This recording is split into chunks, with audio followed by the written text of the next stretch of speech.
Hello everyone, welcome back to my channel the green eye. আর আমি সঞ্চারী আবারও চলে এসেছি আরেকটা নতুন ভিডিও নিয়ে।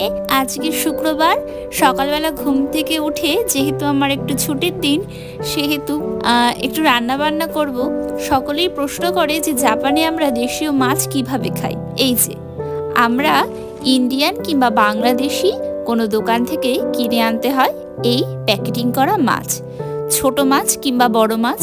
ছোট মাছের ভেতরে যেরকম ট্যাংরা, বাটা মাছ, পাবদা মাছ, তারপর পার্শে মাছ, মোটামুটি এরকম ধরনের ছোট পুঁটি মাছ, এরকম সব রকম মাছই এখানে পাওয়া যায়। আর একদম বরফটা করা থাকে, নিচে থাকে একটা বরফের চাই। এই যে ভেতরে আমি প্যাকেটটা কাটার পর দেখিয়ে দিচ্ছি, এইটা হলো এইরকম এতখানি পুরো বরফ দেয়া থাকে আর ওপরে মাছগুলো সুন্দরভাবে সাজানো থাকে।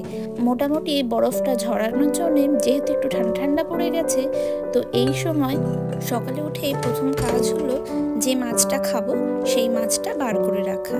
সেটা বড় কোনো মাছ হোক কিংবা ছোট কোনো মাছ হোক। ছোট মাছ হলে তো বরফের পরিমাণটা অনেকটাই বেশি থাকে, আর বড় মাছ বলতে রুই, কাতলা কিংবা পাঙাশ ট্যাংরা যেটাকে বলি, সেই মাছটা খেতে গেলেও কিন্তু আমাদের এরকম সকাল সকালই বার করে রাখতে হয়, না হলে বরফটা ছাড়ায় না। আমরা বেশিটাই হলো ফ্রোজেন মাছটা খেয়ে থাকি।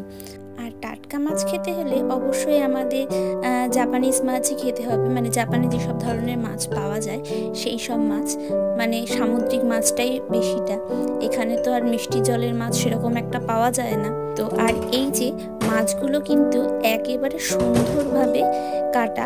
আমি প্রায় 3 ঘন্টা মতো বাইরে বার করে রেখে তারপরে মাছটাকে রান্না করার জন্য এসেছি। মাছের পেট, লেজা আর পাখনা সমস্ত কিছু এরকম সুন্দরভাবে পরিষ্কার করা থাকে। আর এখন চলে আসলাম আমি রান্না করার জন্য। আজকে বার করেছি ট্যাংরা মাছ, মানে যেটাকে হলো গুলশা বলে, সেই মাছটাই আজকে রান্না করব। তাই একটু সামান্য লাল লাল করে ঝোল করব, তাই লবণ আর হলুদ মাখিয়ে মাছগুলোকে 10-15 মিনিটের জন্য রেখে দিলাম। আর লবণ হলুদটা মাখানোর সময় তাও আমি আরেকবার চেক করে নিচ্ছিলাম যে মাছগুলো সবগুলো পরিষ্কার করা আছে না, পেট পাখনা টাকনাগুলো কাটা আছে কিনা। এ দেখো একেবারে সুন্দরভাবে সব পরিষ্কার করা আছে। আর মাছগুলো কিন্তু দেশীয় যেসব মাছ খাই এরকম ফ্রোজেন অবস্থায়, তো আর তার মধ্যে কোনোদিনও সেরকম খুব একটা খারাপ মাছ এখনো হাতে পড়েনি। রান্না করলেও মোটামুটি খারাপ লাগে না। তাও দেশীয় জিনিসপত্র তো খেতে ইচ্ছা করে, তো তখন হলো এইভাবেই খেতে হয়। আর নিজেদের স্বাদ, মনের ইচ্ছা দুটোই মেটাতে হয়।